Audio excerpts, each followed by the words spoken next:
십자가 처형은 고대 로마인들이 만든 가장 잔인하고 고통스러운 사형 방식입니다.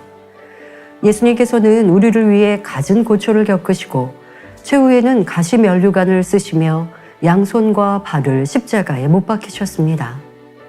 오늘날 법의학자들이 성경의 기록을 바탕으로 예수님의 십자가 처형을 분석한 결과 예수님의 죽음은 과다출혈, 탈수, 저혈량성 쇼크 등이 사인일 것이라고 추측하며 아주 잔인한 처형이었다고 말하고 있습니다. 하나님께서는 성경에 예수님께서 어떻게 돌아가셨는지 세세하게 기록하고 계십니다. 왜 이렇게 성경에는 자세하게 예수님의 처형을 기록해 놓으셨을까요? 오늘 온리 바이블을 통해 그 세세한 십자가의 처형의 영적 의미를 알아보도록 하겠습니다. 마태복음 27장 29절 30절 가시면류관을 엮어 그 머리에 씌우고 갈대를 그 오른손에 들리고 그 앞에서 무릎을 꿇고 희롱하여 가로되 유대인의 왕이여 평안할지어다 하며 그에게 침뱉고 갈대를 빼앗아 그의 머리를 치더라.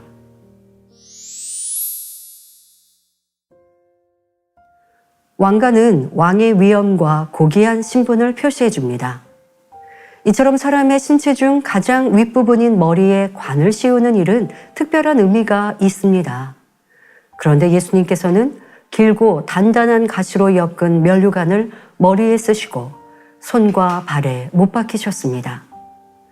마태복음 27장을 보면 빌라도 총독은 예수님께서 죄가 없는 줄 번연히 알면서도 밀란이 일어날까 두려워 십자가에 처형을 언도하고 맙니다.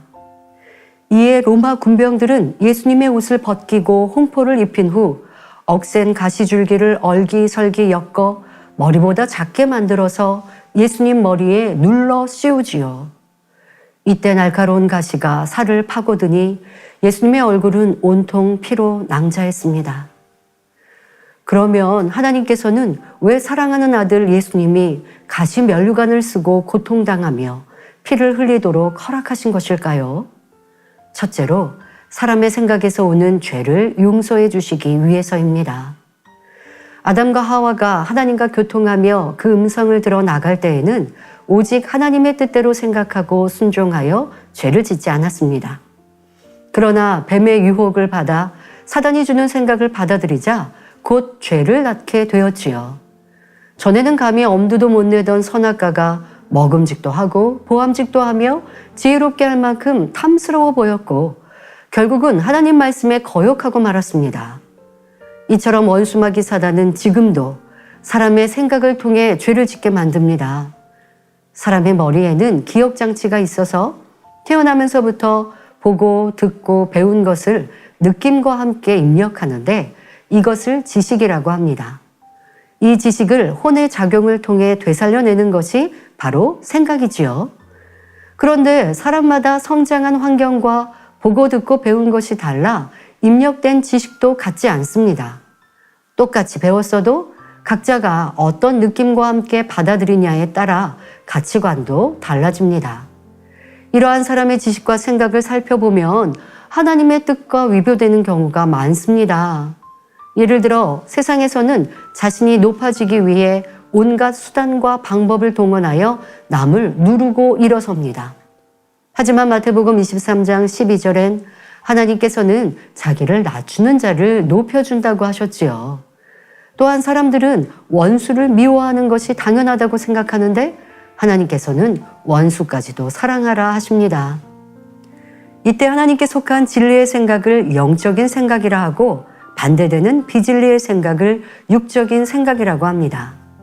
원수마귀 사단은 사람의 육적인 생각을 주관하여 하나님의 일을 회방하고 믿음을 갖지 못하게 합니다. 세상과 짝하며 죄를 지어 영원한 사망에 이르도록 유혹하지요. 따라서 고린도후서 10장 5절에 사람의 모든 이론을 깨트리고 모든 생각을 사로잡아 그리스도께 복종케 해야 진리를 쫓아 믿음의 사람, 성결한 사람이 될 수 있습니다. 또 우리가 생각 속에 짓고 있는 죄를 버려야 합니다. 저 사람은 왜 저렇게 행동하지? 싫어. 생각하는 미움. 사랑받지 못하는 것 같아 서운한 생각이 들기도 합니다. 이성을 보며 음란한 생각을 품기도 하고 다른 사람의 말과 행동을 보며 나쁜 사람, 교만한 사람 등 판단의 생각도 합니다. 이렇게 우리가 생각으로 짓는 죄를 사해 주시기 위해 예수님께서 머리에 가시관을 쓰셨다는 것입니다. 그러니 이제는 생각으로 짓는 죄를 버려야 하지요. 그럴 때 주님의 십자가의 보혈이 나의 죄를 사해 주시는 것입니다. 둘째로 우리에게 좋은 면류관을 주시기 위해서 우리 예수님은 가시관을 쓰셨습니다. 천국에는 하나님의 자녀에게 예비된 면류관이 많이 있습니다. 이 땅에서도 어떤 경기에 출전하면 참가자 전원에게 주는 참가상이 있고 금, 은, 동메달 등 순위에 따라 주는 여러 상이 있지요. 이처럼 천국에서 받는 면류관의 종류도 다양합니다. 먼저 고린도전서 9장 25절을 보시겠습니다.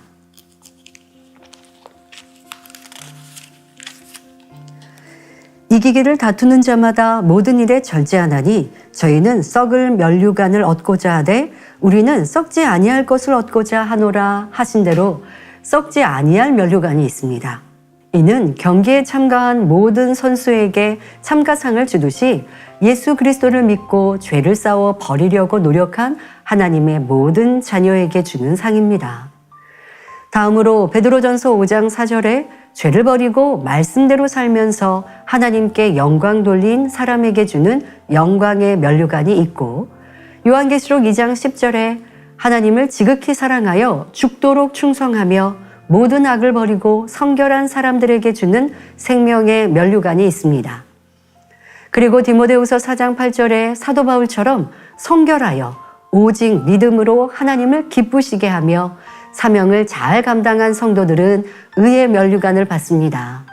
또한 요한계시록 4장 4절에 금 면류관이 있는데 이는 성결하고 온 집에 충성하는 믿음, 영원히 변치 않는 금과 같은 믿음을 소유한 사람에게 주어집니다. 사랑의 하나님께서는 천국에 수많은 면류관을 예비해 두셨습니다. 우리가 이 세상에서 살 동안 얼만큼 죄를 싸워 버리며 사명을 잘 감당해 하나님께 영광 돌렸느냐에 따라 각기 다른 면류관을 주십니다. 예수님께서 가시면류관을 쓰시고 피 흘려주신 사랑을 믿기에 정욕을 위해 육신의 일을 꾀하지 않고 단정히 행하며 성령의 소욕을 쫓아 행함으로 영혼이 잘 되고 하나님께 받은 사명을 잘 감당하는 만큼 천국에서 큰 자가 되어 좋은 면류관을 받게 되지요. 이렇게 하나님께서 우리를 위해 예비하신 면류관을 받으려면 합당한 자격을 갖추는 것이 참으로 중요합니다. 악은 모양이라도 버려 성결되고 온 집에 충성하면 가장 좋은 면류관을 받을 수 있습니다. 그러면 예수님께서 양손과 양발에 못 박히신 이유는 무엇일까요? 예수님께서 나무 십자가를 지시고 골고다 언덕 처형장에 이르렀을 때의 일입니다. 로마 군병 한 사람이 쇠로 된 정을 쥐고 또 다른 군병은 망치를 들고 나타났습니다. 그리고 백부장의 구령에 맞추어 예수님의 양손과 양발에 못을 박았습니다. 아무 죄 없으신 예수님은 나무 십자가에 달리기 위해 쇠못이 양손과 양발에 생사를 뚫고 들어오는 아픔을 당하셔야만 했습니다. 이처럼 예수님께서 손과 발에 못 박히신 이유는 우리가 손과 발로 지은 죄를 대속해 주시기 위해서였습니다. 생각을 통해 마음에 죄악을 심으면 손과 발을 움직여 죄를 범함으로 죄의 삭은 사망이라는 영계의 법칙에 따라 지옥에 떨어져 영원히 고통을 받기 때문입니다. 예수님께서는 마가복음 9장 45절부터 47절에 분명 죄를 지을 때는 그 죄의 대가가 있음을 기록하며 설명해 주셨습니다. 만일 내 발이 너를 범죄케 하거든 찍어버리라. 절뚝발이로 영생에 들어가는 것이 두 발을 가지고 지옥에 던지우는 것보다 나으니라. 만일 내 눈이 너를 범죄케 하거든 빼어버리라. 한 눈으로 하나님의 나라에 들어가는 것이 두 눈을 가지고 지옥에 던지우는 것보다 나으니라 하셨습니다. 오늘날 사람들이 손과 발로 짓는 죄가 얼마나 많습니까? 혈기가 나면 폭력을 행하며 도적질과 도박으로 패가 망신하는 사람도 있습니다. 심지어 이유 없이 살인하고 총을 난사하며 방화를 일삼는 등 상상할 수 없는 죄악을 행하고도 죄의식을 느끼지 못하지요. 이렇게 손과 발로 죄를 짓고 지옥에 가는 것보다는 차라리 잘라버리고 죄를 짓지 않으므로 천국에 가는 편이 낫습니다. 또한 눈으로 좋은 것을 보면 탐심이 일어나고 보지 말아야 할 것을 보므로 간음도 합니다. 그러니 죄를 짓고 지옥에 가는 것보다 차라리 눈을 빼버리고 죄를 짓지 않으므로 천국에 가는 것이 훨씬 낫다는 것입니다. 그런데 눈을 빼고 손과 발을 자르지 않고도 구원받을 수 있는 길이 열렸습니다. 바로 예수님께서 우리가 손과 발로 지은 죄를 사해 주시기 위해 대신 손과 발에 못 박히심으로 보혈의 피를 흘려주신 것입니다. 우리가 생각으로 지은 죄를 사해 주시기 위해 가시관을 쓰시며 양손과 양발에 못 박혀 십자가 처형을 당하신 것입니다. 우리는 이렇게 큰 사랑과 은혜를 받았습니다. 이러한 주님의 사랑과 은혜에 감사하며 이제는 범죄하지 않도록 생각과 마음을 지키며 늘 승리하는 삶을 살아야겠습니다. 그렇게 성결을 위해 노력하여 결국 선한 생각과 구제하며 섬기고 봉사하며 충성하는 아름다운 손과 발이 되시길 주님의 이름으로 기원합니다. 제가 기도하겠습니다. 좋으신 주님, 우리가 생각으로 짓는 죄를 사해 주시기 위해 머리에 가시관을 쓰셨고 우리의 손과 발로 짓는 죄를 사해 주시기 위해 손과 발에 못 박히시며 피를 흘리심에 감사합니다. 그 사랑을 아는 우리는 이제 더 이상 생각으로 짓는 죄, 손과 발로 우리의 행함으로 짓는 죄를 이루어서는 안 되겠습니다. 이 십자가의 사랑에 감사하며 이제는 어떤 죄악이라 할지라도 벗어내는 복된 성결한 성도들이 되게 하여 주옵소서.